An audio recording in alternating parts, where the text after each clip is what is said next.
28 November 2025 થી Shanidev mean રાશિમાં થવાના છે માર્ગી।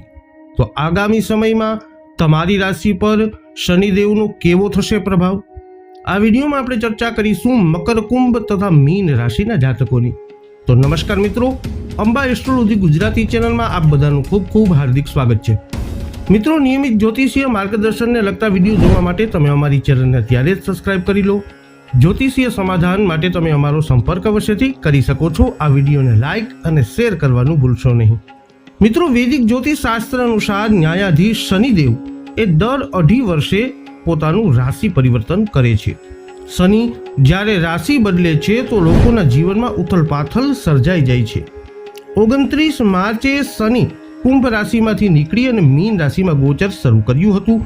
હવે શનિદેવ 28 નવેમ્બરે સવારે 7:26 મીન રાશિમાં માર્ગી થવા જઈ રહ્યા છે। શનિના આ માર્ગી ગોચરથી તમારી રાશિ પર શું થઈ શકે છે પ્રભાવ, તમારા જીવનમાં શું થઈ શકે છે મોટા બદલાવ, એ બધું જ વિગતવાર તમને જણાવીશું। તો આ વિડીયોમાં અંત સુધી અમારી સાથે જોડાયેલા રહેજો। સર્વપ્રથમ ચર્ચા કરીશું જેમના નામના અક્ષરો હોય છે ખ અને જ, મકર રાશિના જાતકોની। મકર રાશિના જાતકો માટે શનિ એ ચંદ્ર રાશિના પ્રથમ અને બીજા ભાવ પર શાસક કરે છે અને હાલમાં ત્રીજા ભાવમાં એ ગોચર કરવાના છે। આ સ્થિતિ તમને વધુ સફળતા અપાવી શકે છે। વ્યક્તિગત વિકાસના પ્રયાસો તમને વધુ ઓળખ અપાવશે અને મીન રાશિમાં શનિની માર્ગી સ્થિતિ દરમિયાન તમે મુસાફરીમાં વ્યસ્ત રહેશો। તમારી કારકિર્દીમાં તમને તમારા ઉપરી અધિકારીઓ અને સાથીદારો તરફથી માન્યતા અને ટેકો મળવાની શક્યતા છે। વ્યાવસાયિક મોરચે જોઈએ તો આઉટસોર્સિંગ સાહસો દ્વારા સફળતા મળી શકે છે, જે પરંપરાગત વ્યાવસાયિક પ્રવૃત્તિઓ કરતાં વધુ નફાકારક સાબિત થઈ શકે છે। નાણાકીય રીતે જોઈએ તો તમે સ્થિર લાભ અને બચત કરવાની ક્ષમતામાં સુધારો થવાની અપેક્ષા રાખી શકો છો। અંગત જીવનમાં જોઈએ તો મકર રાશિના જાતકો તમે તમારા જીવનસાથી સાથે સુમેળભર્યા સંબંધોનો આનંદ માણશો અને તમારા પર તેમનો વિશ્વાસ મજબૂત કરશો। સ્વાસ્થ્યની વાત કરીએ તો આ સમય દરમિયાન તમારી સ્થિતિ સારી રહેવાની અપેક્ષા છે, જે સંભવતઃ રોગ પ્રતિકારક શક્તિમાં વધારો થવાને કારણે શક્ય બનશે। હવે વાત કરીએ જેમના નામના અક્ષરો હોય છે ગ, શ, શ, શ, કુંભ રાશિના જાતકોની। કુંભ રાશિના જાતકો માટે શનિ એ પ્રથમ અને 12મા ભાવના સ્વામી છે અને હવે બીજા ભાવમાં માર્ગી થવાના છે। પરિણામે તમે તમારા પરિવારમાં એવા પડકારોનો સામનો કરી શકો છો જે ભાવનાત્મક અસ્વસ્થતા અથવા તણાવનું કારણ બની શકે છે। તમારી કારકિર્દીની દ્રષ્ટિએ જોઈએ તો તમારે કામના દબાણમાં વધારો અને સાથીદારો તરફથી સંભવિત અવરોધોનો સામનો કરવો પડી શકે છે, જે વ્યાવસાયિક રીતે આ સમયને મુશ્કેલ બનાવી શકે છે। ઉદ્યોગપતિઓ નોંધપાત્ર નફો મેળવવા માટે સંઘર્ષ કરી શકે છે અને હરીફો તરફથી તીવ્ર સ્પર્ધાનો સામનો કરવો પડી શકે છે। નાણાકીય રીતે જોઈએ તો નુકસાનની સંભાવના છે, તેથી મીન રાશિમાં શનિના ગોચર દરમિયાન કાળજીપૂર્વક નાણાંનું સંચાલન કરવું જરૂરી રહેશે।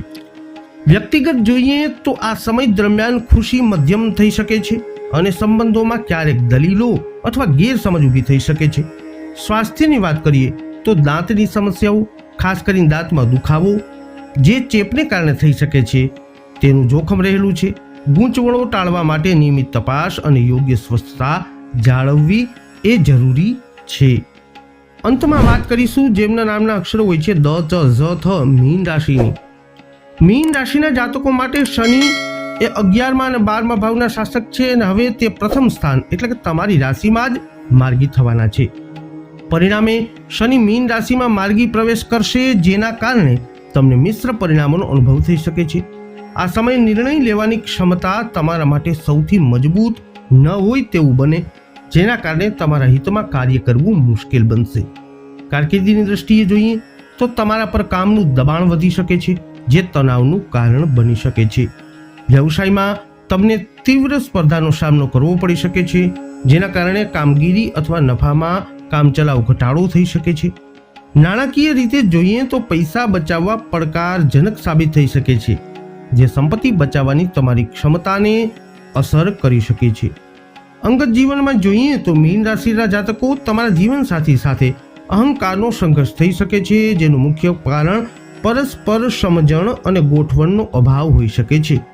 સ્વાસ્થ્યની દ્રષ્ટિએ જોઈએ તો તમે તમારા પગમાં અસ્વસ્થતા અનુભવી શકો છો અને આ સમયગાળા દરમિયાન શરદી થવાની સંભાવના પણ વધુ તમારા માટે રહી શકે છે. તો મકર, કુંભ તથા મીન રાશિના જાતકો વૈદિક જ્યોતિષશાસ્ત્ર અનુસાર 28 નવેમ્બર 2025 થી શનિદેવ મીન રાશિમાં માર્ગી થતાની સાથે જ તમારી રાશિ પર કંઈક આવો કરી શકે છે પ્રભાવ. આ વિડીયો અંગેના તમારા અભિપ્રાય, તમારા મંતવ્ય શું છે? કોમેન્ટમાં અવશ્ય જણાવજો. વિડીયોને લાઈક કરજો, શેર કરજો. હજુ સુધી આપે અમારી ચેનલને સબસ્ક્રાઇબ નથી કરી તો અવશ્ય સબસ્ક્રાઇબ કરી લેજો. ફરી મળીશું નવા વિડીયોમાં. જય અંબે.